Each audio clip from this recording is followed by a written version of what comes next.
Hello दोस्तों, मैं संजीत आपका कोर्स टैक्स पे फिर से स्वागत करता हूं। और इस वीडियो में हम लोग आपकी जो एक्सरसाइज है 1.3 वो सॉल्व करेंगे।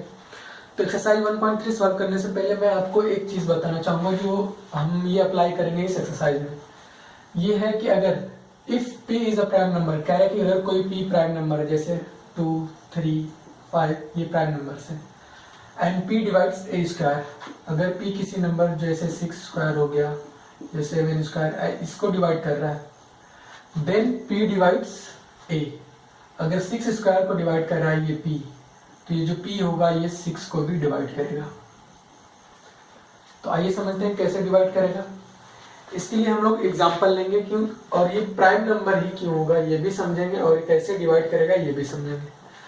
तो जैसे हमने मान लिया कि हमारी जो a है पॉजिटिव इंटीजर ये है 6, और अगर इसके फैक्टर करे जाए तो क्या होंगे 2 इंटू 3, और अगर इसका स्क्वायर करूं मैं a स्क्वायर तो ये क्या होगा 6 इंटू 6, इसके अगर फैक्टर करे जाए तो 2 इंटू 3 एंड 2 इंटू 3 होंगे। तो हमें ये दिख रहा है कि जो ये 2 है, अगर ये मान लीजिए प्राइम नंबर p2 है तो 2 इसमें भी है और 2 इसमें भी है, क्योंकि स्क्वायर का मतलब ही होता है कोई भी नंबर अगर स्क्वायर कर जाए तो उसके पेयर बनते हैं। ठीक है, तो यहां से दिख रहा है कि अगर 2 इसे डिवाइड कर रहा है तो 2 इसे डिवाइड भी करेगा, और अगर इसका उल्टा देखा जाए तो p2 हमारा प्राइम नंबर है। ठीक है, तो प्राइम नंबर है तो अगर ये इसे डिवाइड कर रहा है 6 स्क्वायर को, तो ये हमारा प्राइम नंबर अगर होगा तो ये 2 डिवाइड्स 6। क्यों डिवाइड कर रहा है? क्योंकि जो भी हमारे नंबर्स मिलती है, जैसे प्राइम नंबर्स फैक्टराइजेशन करने के बाद वो पेयर्स नहीं मिलते। जैसे अगर ये 8 है, 8 नहीं, ये मान लीजिए कि 12 है, और हमका स्क्वायर करें, इसका स्क्वायर करा जाए तो ये होगा 2 इंटू 2 इंटू 3, और इसके स्क्वायर करें तो 2 into 2 into 3 into 2 into 2 into 3। तो जितने नंबर्स इसमें हैं जस्ट उसके डबल इसमें हो जाएंगे। इसमें 2 2 हैं तो इसमें 4 2 हैं। तो हमारे स्क्वायर का यही मकसद होता है कि हम लोग जो भी नंबर होती है उसको 2 बार मल्टीप्लाई करते हैं। तो हमें ये तो पता चल गया कि अगर कोई नंबर है और इसको कोई प्राइम नंबर डिवाइड करे, जैसे ये अगर 6 स्क्वायर है इसको डिवाइड कर रहा है 2, तो जो 6 है वो 2 से भी डिवाइड होगा। लेकिन ये तो प्राइम नंबर्स के लिए था, और ये प्राइम नंबर ही क्यों जरूरी है। जैसे अगर मैं एग्जांपल में ये 6 स्क्वायर है तो ये कितना होगा 36। इसे कौन कौन सी नंबर डिवाइड कर सकती हैं 2, 1, 2, 3, 4, 9, 12, 18 एंड 36। 6 स्क्वायर को इतनी सारी नंबर्स डिवाइड कर सकती हैं, लेकिन क्या ये जो सारी नंबर्स हैं वो 6 को डिवाइड कर पाएंगी? नहीं। क्यों? क्योंकि इनमें से कई सारे नंबर्स हैं जो कंपोजिट है। तो जो भी नंबर कंपोजिट है वो डिवाइड नहीं करेंगी, और जो भी प्राइम नंबर्स हैं, जैसे 6 को 2 डिवाइड कर लेगा, 6 को 3 भी डिवाइड कर लेगा। तो हमारा जो इसका मेन कॉन्सेप्ट है कि अगर कोई p प्राइम नंबर है और वो a स्क्वायर को डिवाइड करती है तो वो p a को भी डिवाइड करेगा। जैसे अगर 2 6 स्क्वायर को डिवाइड करता है तो 2 6 को भी डिवाइड करेगा। 5 10 स्क्वायर को डिवाइड करता है तो 5 10 को भी डिवाइड करेगा। तो ये था हमारा कॉन्सेप्ट। इसके बेसिस पे हम लोग आपकी जो एक्सरसाइज है वो सॉल्व करेंगे। तो आइए आपके एक्सरसाइज का पहला क्वेश्चन सॉल्व करते हैं, जो कह रहा है कि prove that root 5 is irrational. कह रहा है कि जो रूट 5 है ये इरेशनल होता है, प्रूव करिए। तो इसमें जो हम मेथड यूज करेंगे इसे प्रूव करने में वो होता है प्रूव बाय कॉन्ट्राडिक्शन। इसका मतलब होता है कि मान लिए कि आप सही है, ठीक है, और कोई आप पे जोर दे के कह रहा है कि नहीं तुम गलत हो, तो हम उसे बोल देते हैं कि नहीं चलो ठीक है तुम सही हो। फिर उसके बाद उसको मान लेते हैं कि तुम सही हो, फिर हम अपने हिसाब से लॉजिक और रीजनिंग लगा के उसे गलत साबित करते हैं। तो यही होता है प्रूफ ऑफ कॉन्ट्राडिक्शन। तो इस मेथड में भी हम लोग वही अप्लाई करेंगे। हमें पता है कि रूट 5 जो है इरेशनल होता है, ठीक है, लेकिन ये बोल रहा है कि हमें प्रूफ करिए। तो हमने बोला कि चलो ठीक है, जो तुम्हारा रूट 5 है वो रेशनल है। तो रेशनल है, तो मैंने आप लोग को बताया था कि कोई भी अगर रेशनल नंबर है तो उसे हम लोग p बाई क्यू के फॉर्म में लिख सकते हैं। और p इस केस में जो हमारा q होगा वो जीरो नहीं होगा। अगर जीरो हो जाएगा q तो ये इनफाइनाइट हो जाएगा, जो कि हमें नहीं चाहिए। q जीरो नहीं होगा और p एंड q जो हमारे होंगे को प्राइम इंटीजर्स है। को प्राइम इंटीजर्स का मतलब है कि इनमें कोई भी कॉमन फैक्टर नहीं होगा अदर देन 1। तो जब हम इसे p बाई क्यू के फॉर्म में लिख सकते हैं तो मान लें कि √5 is equal to p by q है। तो अब इसे हम ये भी लिख सकते हैं कि p is equal to √5 q लिख सकते हैं ना। फिर जब इतना हो गया तो हम इसका स्क्वायर कर दें, स्क्वायरिंग बोथ साइड्स।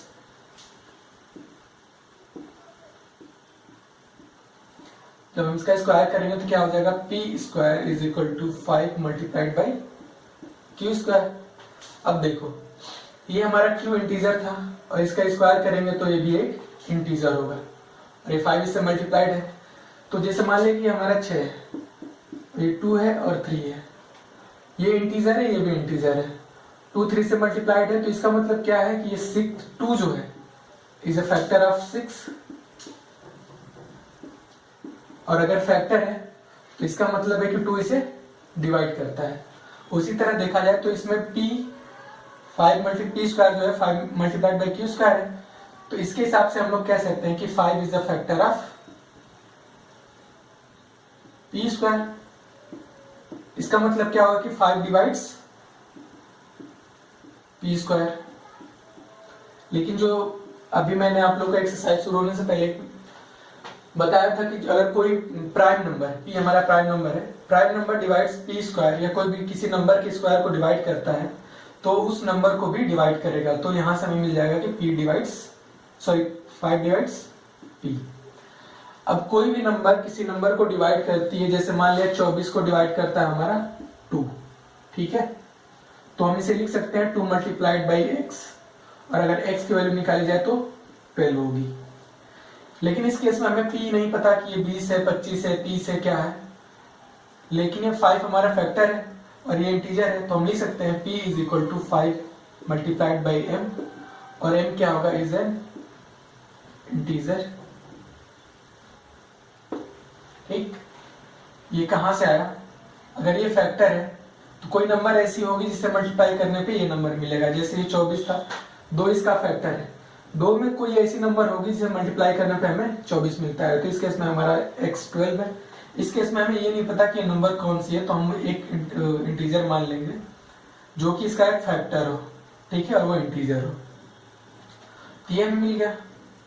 अब इसका अगर स्क्वायर करें ये, तो ये हो जाएगा हमारा p square equal to 25 m square.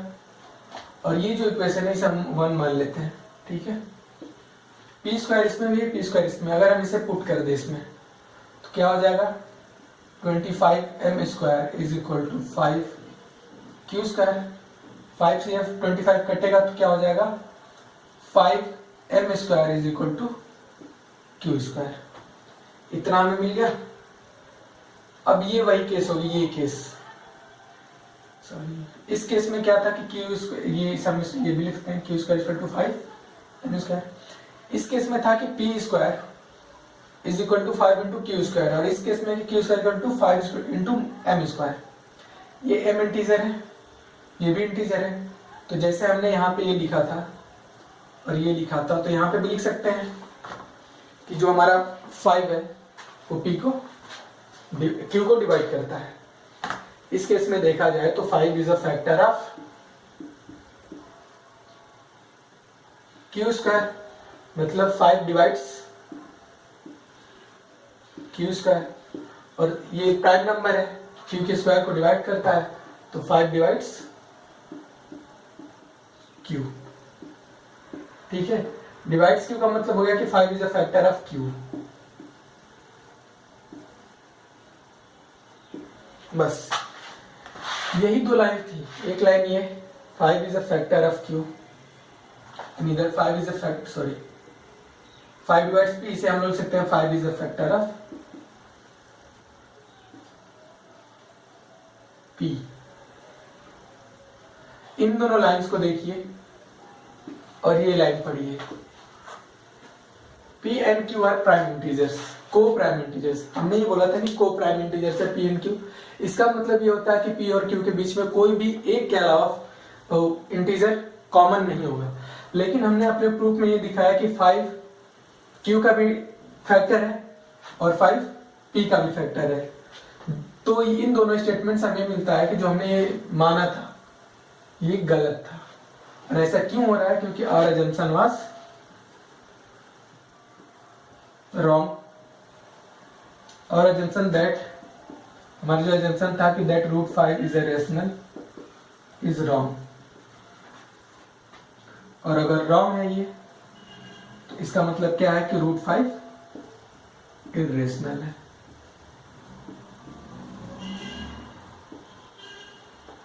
ये जो हमारा स्टेटमेंट था इसको हमने यहाँ पे कॉन्ट्राडिक्ट कर दिया। हमने ये बोला कि ये को प्राइम है, लेकिन यहाँ पे मिल रहा है कि ये को प्राइम नहीं है। तो ये कॉन्ट्राडिक्ट इसलिए कर रहा है क्योंकि हमने जो अजम्पशन माना था वो गलत था। तो रूट 5 क्या होगा? रेशनल होगा।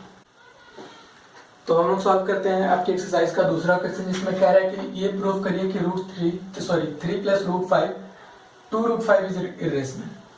तो इसमें भी हम वही अप्लाई करेंगे। पहले हम लोग मान लेंगे चलो ठीक ये इर्रेशनल नहीं है और ये क्या है? रेशनल है। और अगर ये रेशनल है तो इसे हम लोग p बाई क्यू के फॉर्म में कन्वर्ट कर सकते हैं, लिख सकते हैं। और ये p by q is not equal to 0 होगा और ये दोनों को प्राइम होंगे।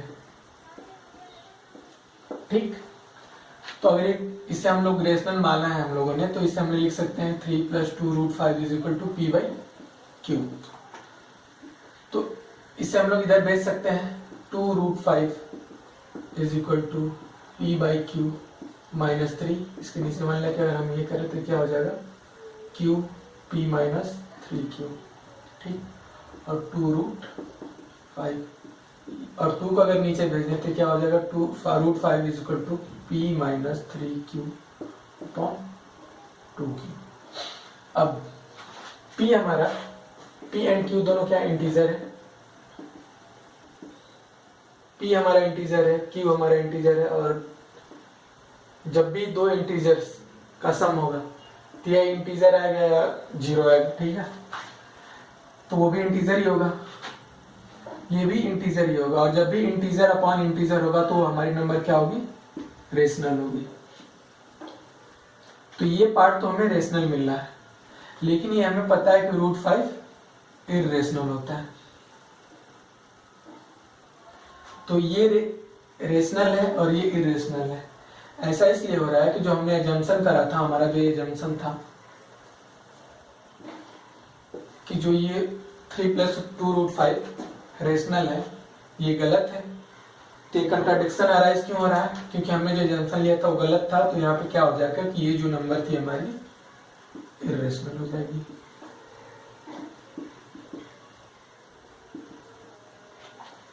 ठीक, यहाँ पे लिख देना दिस contradiction। बुक में वैसे दिया है ये स्टेटमेंट, आप वहां से कॉपी कर सकते हैं। as due to a wrong assumption, so 3 plus 2 root 5 is irrational। ठीक, इसके बाद आपका जो थर्ड क्वेश्चन है उसमें से मैं एक बताऊंगा, बाकी आप लोग खुद कर लीजिएगा। तो जो तीसरा क्वेश्चन है आपका वो कह रहा है कि 1/√2 इर्रेशनल है, ये बताइए। तो इसके लिए भी हम लोग वही कहेंगे कि ये मान लिया कि हमने ये रेशनल है, और अगर ये रेशनल है तो इसे p बाई क्यू के फॉर्म में लिख सकते हैं। तो इसे लिखे 1/2 is equal to p by q, और अगर हम क्रॉस मल्टीप्लाई करें तो क्या हो जाएगा? q is equal to √2p या q by p is equal to √2। ये हमारा इंटीजर, ये भी इंटीजर, और ये p बाई क्यू के फॉर्म में है या q बाई p के फॉर्म में है। तो ये क्या होगा? हमारा रेशनल होगा। लेकिन ये √2 हमारा इर्रेशनल है। क्योंकि मैंने बताया था कि जितने भी अंडर रूट होते हैं प्राइम नंबर्स वो क्या होते हैं, इरेशनल होते हैं। तो ये रेशनल है और ये इरेशनल है, तो ये दोनों अलग नहीं हो सकते। अगर कोई नंबर रेशनल है तो वो रेशनल के इक्वल होगी। तो ये हमारा जो प्रूफ, ये जो मिल रहा है हमें, ये हमारा जो एजम्पशन था इसे कॉन्ट्राडिक्ट कर रहा है। और ये कॉन्ट्राडिक्ट इसलिए कर रहा है क्योंकि जो हमारा एजम्पशन था वो क्या था, रॉन्ग था। तो हमारा जो एजम्पशन रॉन्ग था, हमने जो एज्यूम किया था कि 1/2√2 रेशनल है, तो रॉन्ग माने का मतलब है कि 1/√2 इज इरेशनल। ऐसे ही आपका एक क्वेश्चन है 7√5, इसे भी हमने मान लिया कि ये रेशनल है। अगर ये रेशनल है तो इसे p/q के फॉर्म में लिख सकते हैं, तो हो जाएगा ऐसे। और इसे नीचे भेज दें तो √5 = p/7q। ये रेशनल होगा, ये इरेशनल होगा। अभी हमने इसका प्रूफ पढ़ा था। इस केस में भी ये दोनों हमारे स्टेटमेंट क्या कर रहे हैं, कॉन्ट्राडिक्ट कर रहे हैं। और कॉन्ट्राडिक्ट क्यों कर रहे हैं, क्योंकि जो हमने एजम्पशन लिया था वो रॉन्ग था। और अगर हमारा एजम्पशन रॉन्ग है तो 7√5 इज इरेशनल।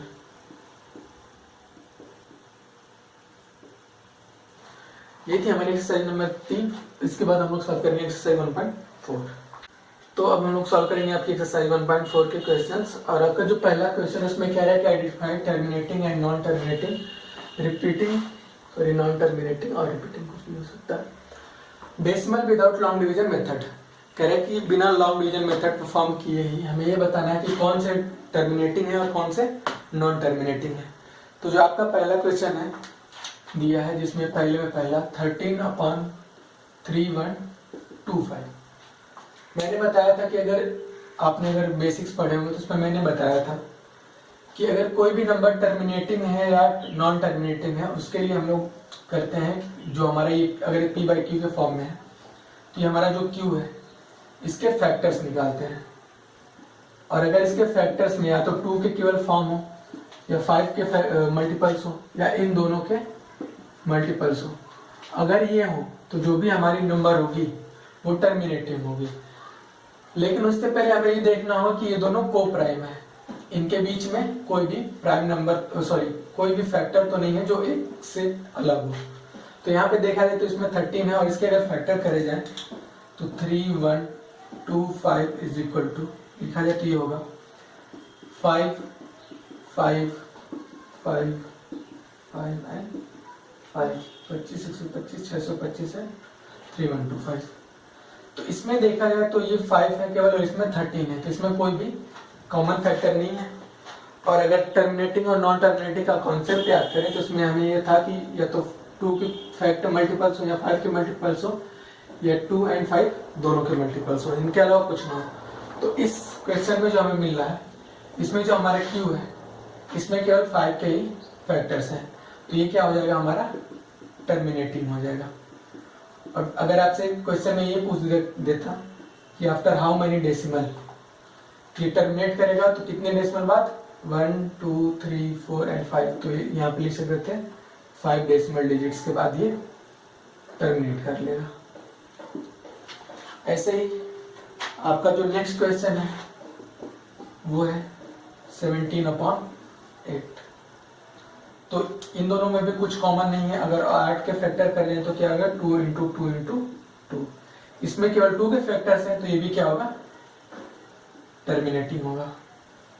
और कितने डिजिट्स के बाद टर्मिनेट करेगा, तो 3 डिजिट्स के बाद। ठीक। और अगर तीसरा क्वेश्चन देखा जाए तो ये 64 डिवाइडेड बाई 455, इनमें भी कुछ कॉमन नहीं है। और अगर हम 455 के मल्टीपल्स निकालें तो ये होगा 3, 5 × 7 × 13। इस केस में देखो 5 तो हमारे पास है लेकिन ये 7 भी है और ये 13 भी है। तो अगर ये 7, 13 आने का मतलब क्या है कि ये हमारा जो डेसिमल होगा ये क्या होगा, नॉन टर्मिनेटिंग होगा।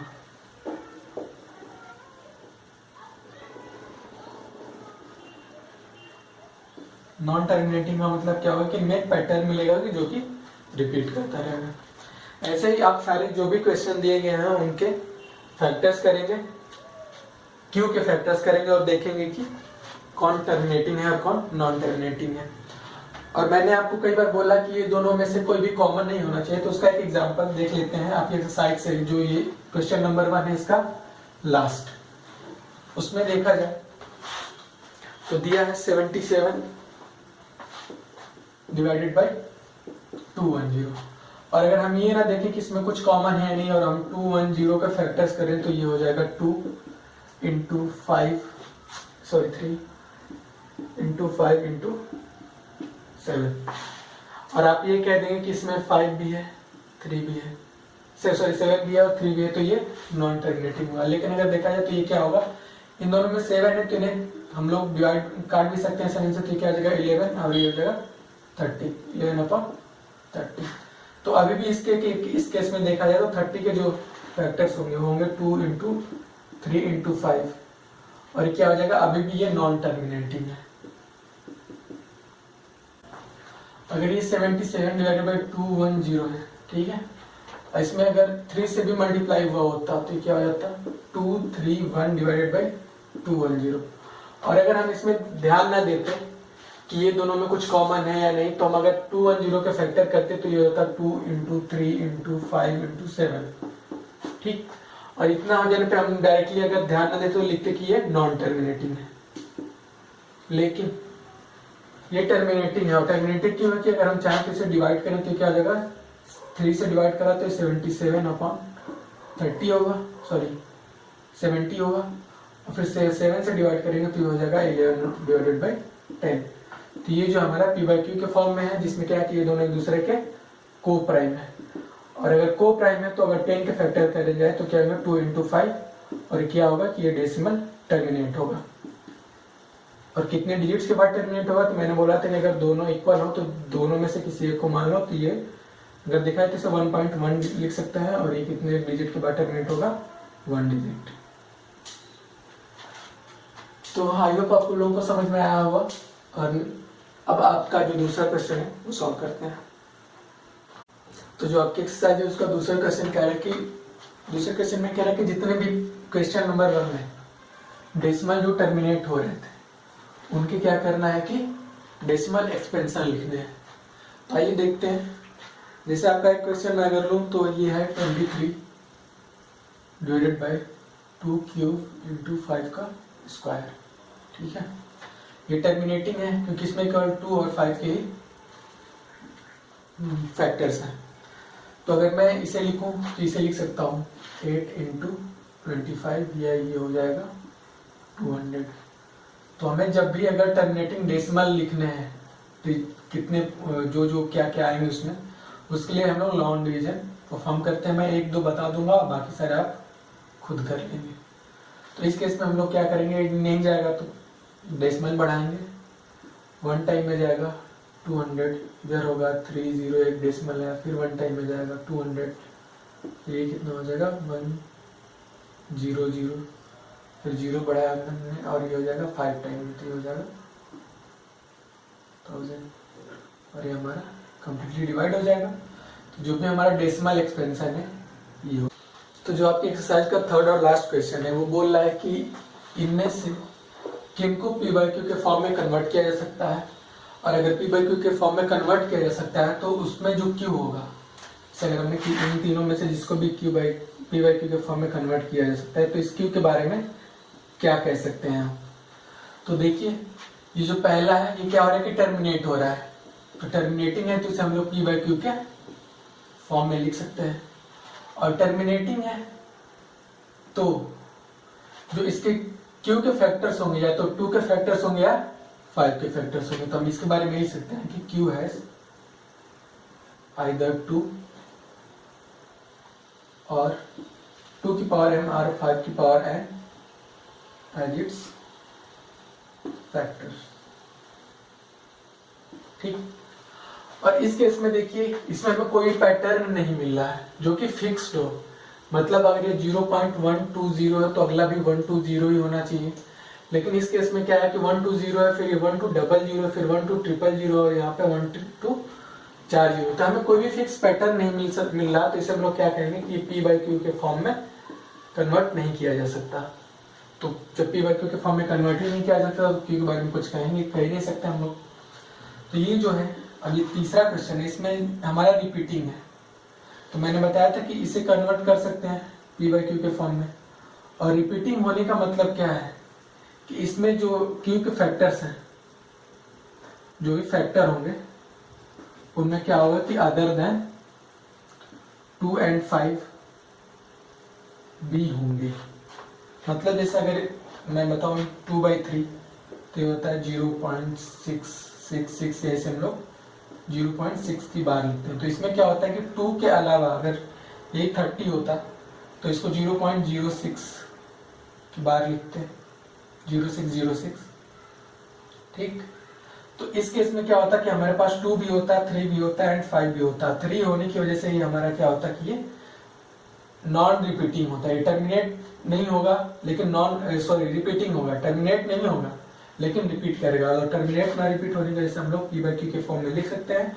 और इसके क्यू के बारे में ये कहेंगे इसमें अदर देन 2 और 5 भी हैं, तो 2 और 5 के अलावा भी है। तो ये आपके एक्सरसाइज 1 चैप्टर 1 आपका यहाँ पे खत्म होता है। फिर अगला जो चैप्टर मैं पढ़ाने जा रहा हूँ मैं वो पढ़ाऊंगा ट्रिग्नोमेट्री। ये लड़कों को इसमें बहुत दिक्कत होती है, बच्चों को, तो मैं ये पढ़ाऊंगा। और फिर उसके बाद हम लोग पढ़ेंगे ट्रायंगल्स, फिर सर्कल। तो ये जो कुछ चैप्टर्स हैं जो लड़कों को बहुत दिक्कत होती है, तो मैं आपसे यही पढ़ाने जा रहा हूँ। तो मिलते हैं आपसे अगले वीडियो में। Thank you.